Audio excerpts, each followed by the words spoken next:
Здравейте на всички! Правим едно официално изявление относно гласуването на закона ЗЕВИ или закона, с който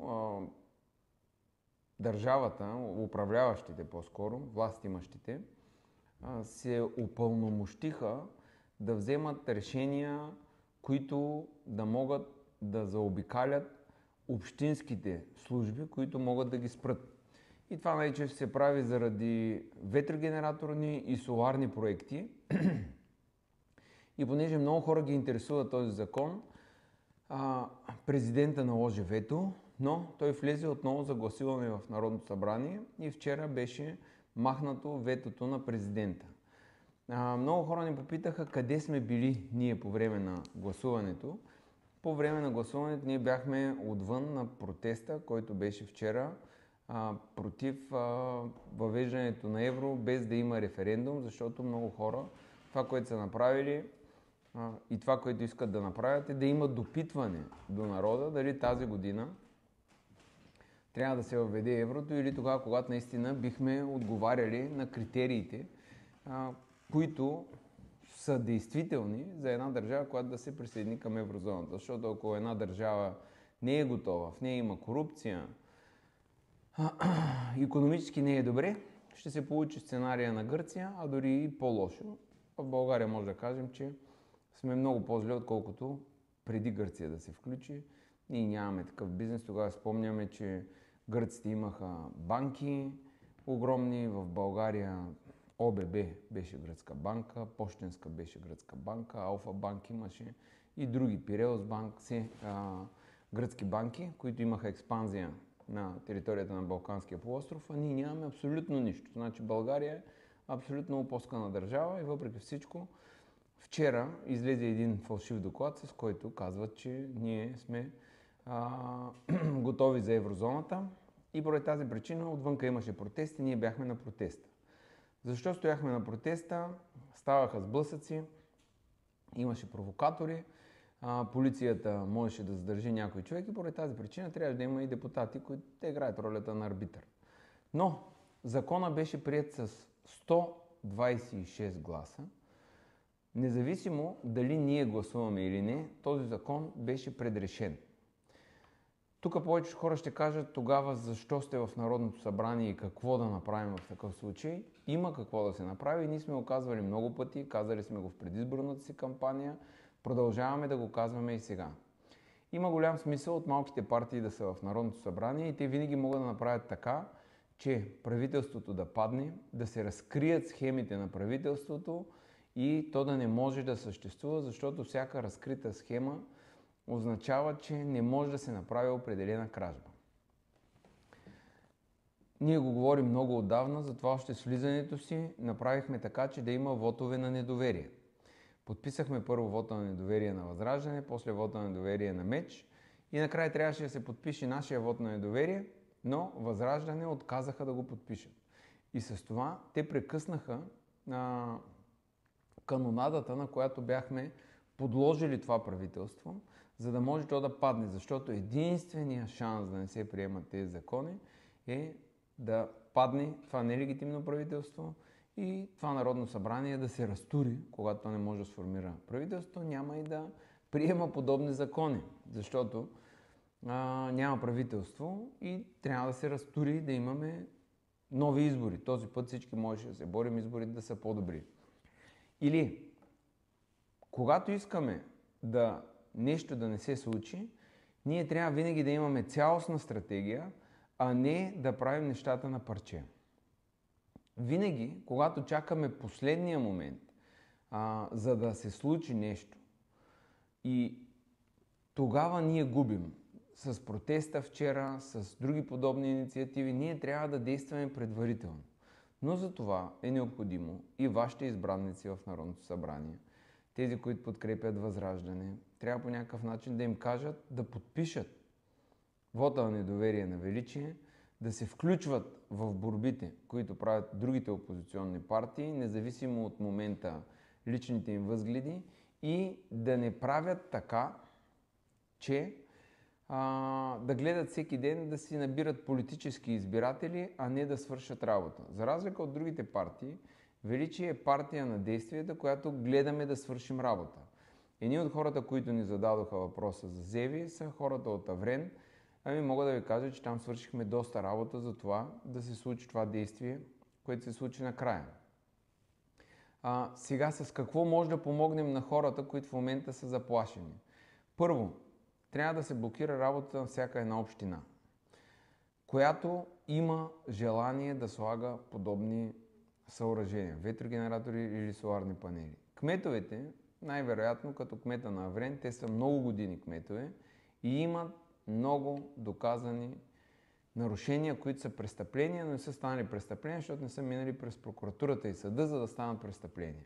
Ние може да ги изкараме на бял свят. Примерно в Аврен има една измама, която се е случила с 92 декара плажна ивица. Сега ние ще я разкрием и ще продължим напред и много други. И това нещо, когато имаме съдействие от местните хора, тогава ние можем да направим така, че да паднат и местните органи на управление и това нещо да попречи да се случат този тип проекти. В същото време трябва да работим и дългосрочно за управяне на положението в България и да бъдем нетърпими към хората, които извършват престъпления всеки ден, но заради това, че определени структури като ДПС ново начало и ГЕРБ държат главни прокурори, всички регулатори, голяма част от съда и прокуратурата, и затова няма произнасяне на хора, които извършват престъпления и ощетяват народа постоянно. Ние имаме инструмент, с който можем тези хора да ги накараме да се оттеглят от позициите, които да заемат и да направим тяхното положение в обществото нетърпимо. Също, постоянно, когато събираме доказателства и съзираме международни институции и правим всичките деяния видни за международните институции, това, което се случва в един момент, няма как това да не доведе до крайно положително действие и ние веднъж завинаги да махнем ГЕРБ и ДПС от властта. Но за това няма значение толкова много гласуването в залата след като закона е дошъл. След като закона е дошъл, каквито и думи да се кажат на трибуната, този закон вече той има мнозинство, те са се разбрали кой какво дели и какво ще получи и затова тези закони минават. Специално за ветрогенераторите и соларните панели, голяма роля за да се гласуват и така всички партии, които виждате, които дори уж вчера са гласували против закона за ЗЕВИ, а всъщност да са за със своите ежедневни действия, е плана за възстановяване и устойчивост, в който са вкарани много средства, които ги получават близки фирми до кръговите, които стоят зад партиите. ППДБ имат много силни кръгове, които ги финансират. Един от тях кръга на Прокопиев, има и други такива. Те са в бизнеса с зелената енергия, гласували са си по плана за възстановяване и устойчивост да получат пари. Оттам имат да получават пари ИТН, оттам имат да получават пари ГЕРБ, оттам имат да получават пари ДПС. Дори ДПС ново начало, Джавдет Чакъров е един от хората, които има да получават 40 милиона по този план за възстановяване и устойчивост. Това може да ви покаже защо той минава и в редиците на ДПС ново начало, иначе няма да му ги дадат. И тези партии ви казват едно, гласуват по един начин, а всъщност те защитават другия интерес. Правят един цирк в Народното събрание, в който вие да останете с впечатление, че има някаква борба, но те не действат за падането на това правителство. Винаги се намират някакво оправдание, за да кажат нещо друго. Някои казват русофили, русофоби, разделят хората на неправилни групи, защото русофили и русофоби нямат нищо общо с мафията в България и положението, което се намираме в момента. Положението, което се намираме в момента е само заради мафията.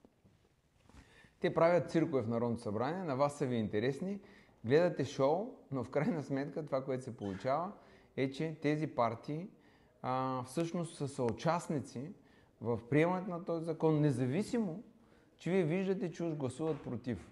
Ние всеки ден даваме достатъчно информация, с която можем да сразим управляващите партии и това нелегитимно управление да падне. и правителство. Но нито една опозиционна партия не повдига темата. И това нещо остава в пространството като никаква тема. Защо? Те си търсят политически дивиденти. Всеки един гледа да си извади политически дивиденти, за да може да има повече гласоподаватели. И поради тази причина се получава така, че партиите в Народното събрание не са там да свършат работата, за която са обещали, а са там, за да могат да наберат политически дивиденти и после на масата на преговорите, то си има и хора лобисти, които минават между различните партии, да се договорят кой какви пари да открадне от вас, а вие винаги ще живеете недобре. Така че величие винаги са насреща. Всички хора, които имат проблеми по различните населени места и които искат да им дадат информация за престъпления, за нарушения спрямо тях, естествено, които да не са на лична основа, да ни показват още по-добре мафията, която работи в България, ние може да ви защитим, може да ви помогнем на жителите на Аврен. Можем с вас представители да се видим и да направим така тотално да се премахне възможността в Аврен тези неща да се случат, но това е хубаво да го направим и за Варна, да го направим и за Бяла, и за другите общини, които са наблизо. И тогава вие също ще се чувствате защитени. Или участвайте в цялостната кампания, не дейте казва, ние не искаме да сме все едно политически ангажиран, то не трябва човек да е политически ангажиран, но и пък трябва да каже кога някой му помага или някой не, защото иначе няма да получи помощ от партии, които вземат пари, за да може да има там ветрогенератори. Казвам ви го това нещо, защото оставате с едно заблуждение, кой гласува за и кой против.